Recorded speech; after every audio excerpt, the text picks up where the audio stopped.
Hi everyone, here's the Book Chemist once again, and I was recently asked on Goodreads by a graduate student from Croatia how I take notes on my books, on my reads. And I'm going to spend a few minutes talking about it, both to let you know about the way I do it, and because I'm pretty sure there's going to be some better system to do it and to learn about the way you take notes during your reads. Once I used to never take notes, absolutely never to write on any book, never to face a book with any type of comment, but it's been several years since I started doing that, and I find that it helps me a lot to focus more on my read and to get more out of the reading experience, which at the end of the day is what I think every good reader should try to do, to get the most out of every book you approach and every book you read. And for the love of God, I'm often not able to do that myself, but I try most of the time, and that is of course especially relevant. Taking notes, drawing parallels between different paragraphs, it's especially relevant with the books you're studying, because you're taking an English degree, because you're a graduate student. I'm a PhD, for instance.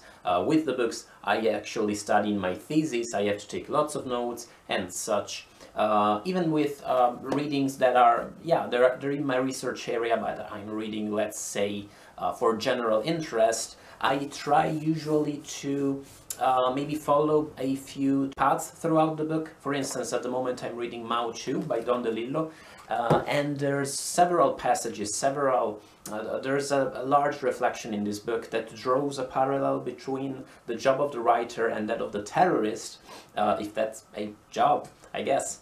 And this is expressed both through metaphors and through certain images and rhetorical figures, and explicitly in certain conversations. And I try to note down this extended parallel, this extended metaphor throughout the book. What I do very simply is that every time I find a passage that is interesting, or that it's hilarious, or that it's fun or memorable, I underline it in the book and I make a note on the frontispiece about the page where the passage is, and with a short comment about the passage itself. I'm not even sure you can see what's written here. What happens with certain books is that the frontispiece runs out of space very soon.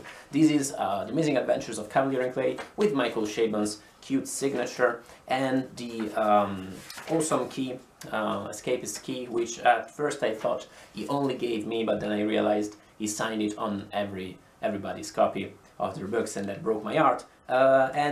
These are my notes to the book, and what happens at a certain point is that she ran out of space on the frontispiece, and I start taking notes on the margin of the pages, which I'm not sure you can see, but it's very stupid. But at the same time, I find it much more useful and much easier to take notes on the book, even in uncomfortable places in the book, rather than always have to keep a notebook close. In certain cases, when I can't take notes on a book, for instance with experimental stuff such as S by Doug Dorse, J.J. Abrams, which I'm not even going to show you because you should experience it by yourself, but let's just say that that's not the kind of book where you can take notes in the margins, because that would be a big mess.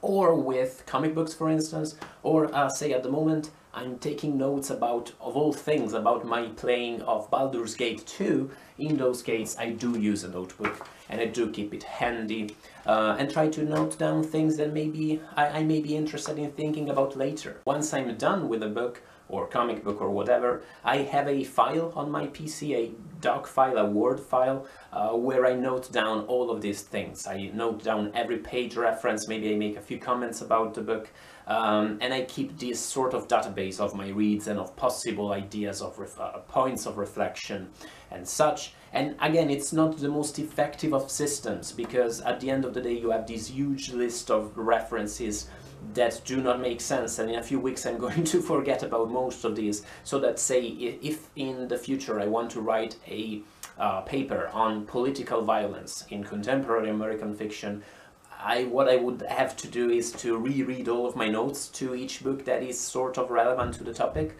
I'm sure there are better systems, color-coded systems, and stuff like that. How to Write a Thesis by Umberto Eco is a priceless, an amazing book on this topic, on the idea of going about studying the humanities, taking notes and reading academic books.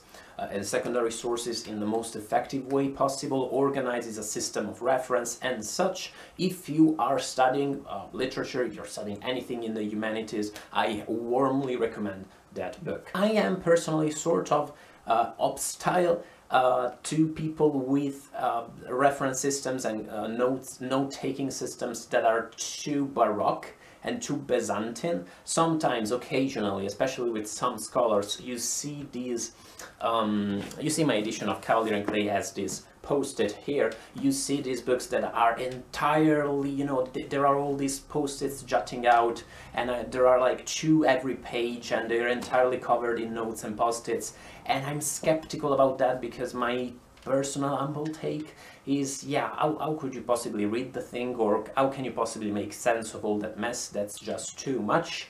It's for showing, but maybe I'm just jealous, and maybe I'm just not a good scholar enough to understand that kind of system. How do you take notes with your books? How do you do it? Please let me know in the comments. I'm really interested in discussing this. Do you find taking notes interesting and useful? Do you find that it distracts you too much from the read? I personally do not find that at all. It's not like once in the past I thought that if I started taking too many notes I would be too distracted from the book, but if anything I find that it helps with the immersion in the book. It helps me get more involved in it and less distracted. But let me know about your experience, and thank you for watching as always, guys. In a second you're going to find links to other videos about general topics in literature that you may find interesting, and I'll see you in the next video. Bye, guys.